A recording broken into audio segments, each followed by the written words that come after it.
Lakes prepping here. So you've got yourself a bunch of russet potatoes that you need to do something with. Should you pressure can them? Should you dehydrate them? Just shred them up into hash browns and freeze them? Well, I think there's perhaps no better way to use up and prepare and preserve those extra russet potatoes than making your very own freezer French fries. We've all bought them from the store, the big old bag of frozen French fries. They're okay in the oven. They're even better when deep fried. So I'm going to take a whole bunch of russet potatoes that I have to do something with and turn them into my very own freezer fries. The process is pretty simple and there's only a few steps, and we're going to end up with some delicious freezer French fries that are as good, if not better, than any of the ones that you'd buy in the freezer section of the grocery store. So let's get into it, start cutting up some potatoes.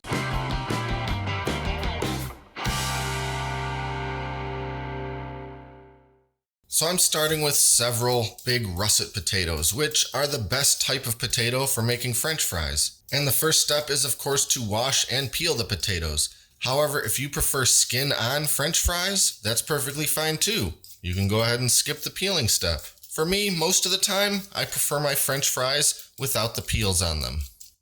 And because we want to prevent these potatoes from turning brown as we're working on them, we're only going to do one potato at a time for this step. And that step includes the peeling and cutting of them. So using my handy French fry cutter 5000, I'm going to go ahead and very quickly cut this potato up into my French fries. But the first thing I'll do is just cut the ends off so it'll feed through the machine a little better.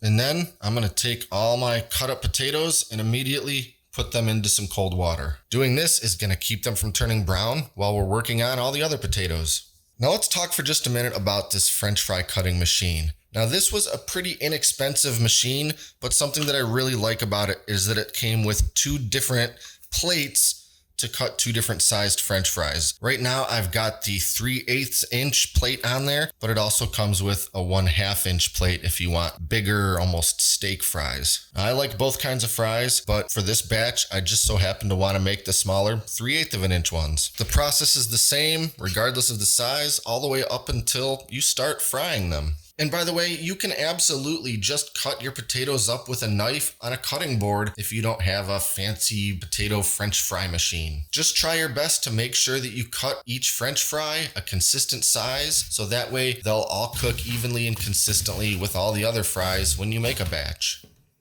All right, the next thing we have to do is blanch these potatoes. It's a very important step and can't be skipped if you're making freezer French fries. So I've got a pot of water up to a boil, and I'm gonna dunk all these fries right in it. And my little convenient pasta straining pot set is gonna come in handy for this, but if you don't have that, that's fine. Just drop those fries in.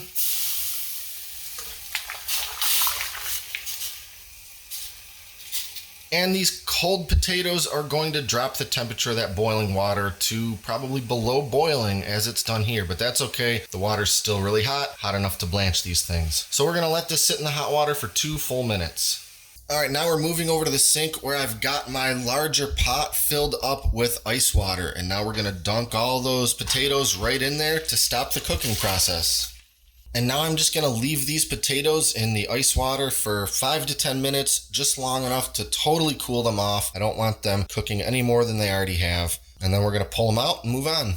Okay, so I've got all the potatoes strained through that colander, all the water's drained out of it, and now I've got a bunch of dish towels laid out over top my counter. And because I want all of those fries as dry as possible before moving on to the next step, I'm gonna lay them all out on these towels and just give them all a bit of a pat dry. Let them sit here for a few minutes and get as dry as we can get them.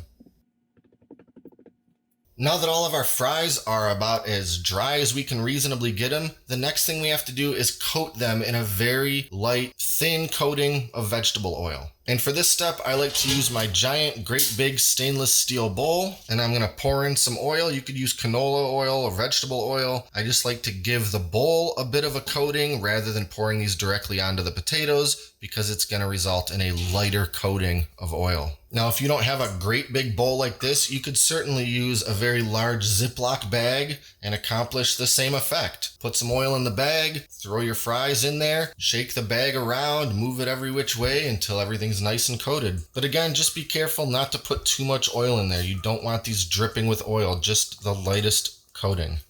And by the way, now that we've got the fries all coated in that little bit of oil, now is the perfect time to add any optional seasonings. Toss these with some salt or other seasonings if you want to make yourself some seasoned fries. For me, for this batch, I'm just making regular French fries, and I prefer to salt them after they come out of the fryer. So for this particular batch of fries, we're ready to move on to the next step.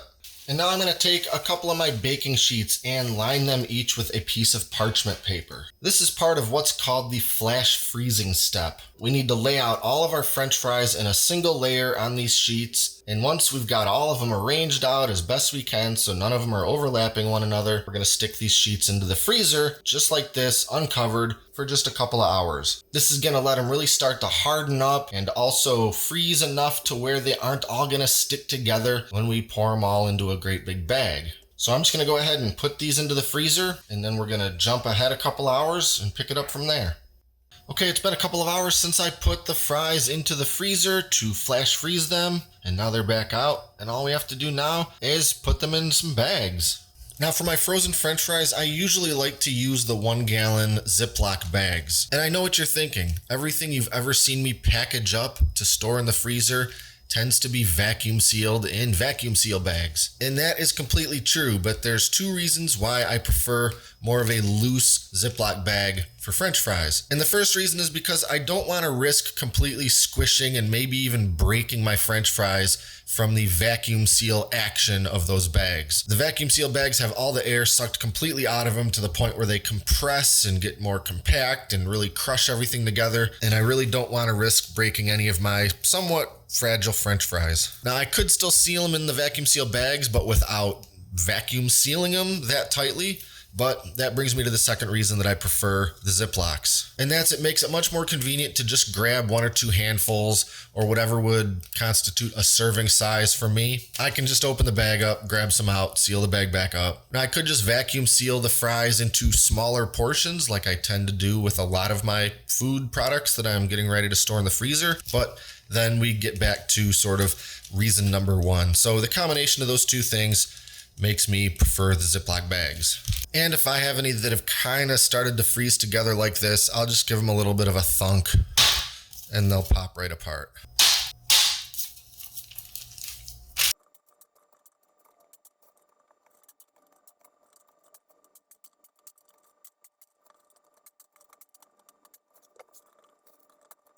Alright, so here's my gallon Ziploc bag of French fries. And right here in this bag right now, we're looking at about 4 big potatoes worth of French fries. Now, even though I'm not going to vacuum seal this, I'll still just do my best to sort of squish the majority of the extra air out before I zip it closed. And there's one more thing I like to do before storing it in the freezer, and that's to double bag it. So I'm going to take my gallon Ziploc and put it into a 2-gallon Ziploc bag.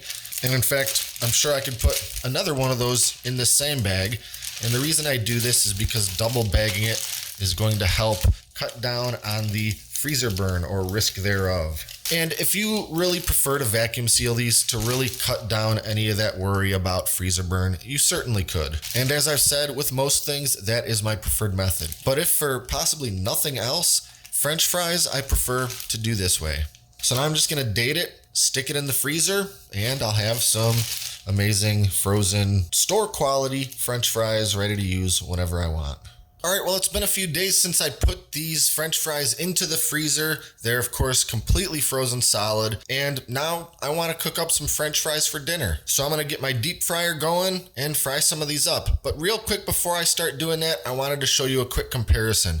This, of course, is the double bagged French fries that we just packaged up to put in a freezer. But I also threw some French fries into a single quart-sized Ziploc bag just so I could kind of show the difference when it comes to freezer burn between the single bagged and double bagged. And since it's only been a few days, it's not going to be super noticeable, and it may be hard to see in the video, but I can clearly see already that my single bagged fries are definitely accumulating freezer burn, not only on the fries, but on the inside of the bag itself. There's definitely a lot of that frost and freezer burn forming up, especially near the bottom here.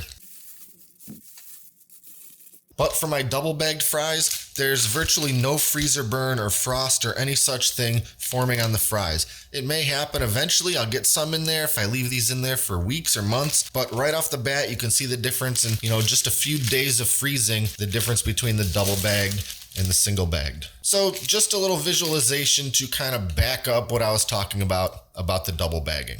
Now I'm breaking out the trusty deep fryer and I'm gonna cook up a batch of these French fries. Now, a popular way to make really good and crispy fries with fresh potatoes is to double fry them. That's frying them for a couple of minutes, then removing them from the oil, and then frying them again for a couple more minutes. And that's exactly what I'm doing here. But let me mention that a common way to make freezer French fries is to actually do that first fry first before they ever go into the freezer. This would be considered par frying. If I was going to be doing an enormous batch of fries, this might be worthwhile to do. But generally, I don't love that method because it means that I have to fire up the deep fryer twice for the same batch of fries. So instead, after blanching, mine get frozen, and then when it's time to cook, then I'll double fry them.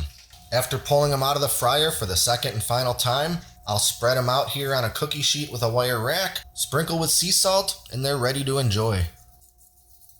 And what we get is a crispy, golden brown, delicious batch of homemade French fries. So that's about it. Be sure to like and subscribe and stay up to date with all our latest stuff, including future food and food preservation videos. And check out the video description below for some of the materials and equipment that I used in making this video. Thanks for watching, and until next time, this is Great Lakes Prepping.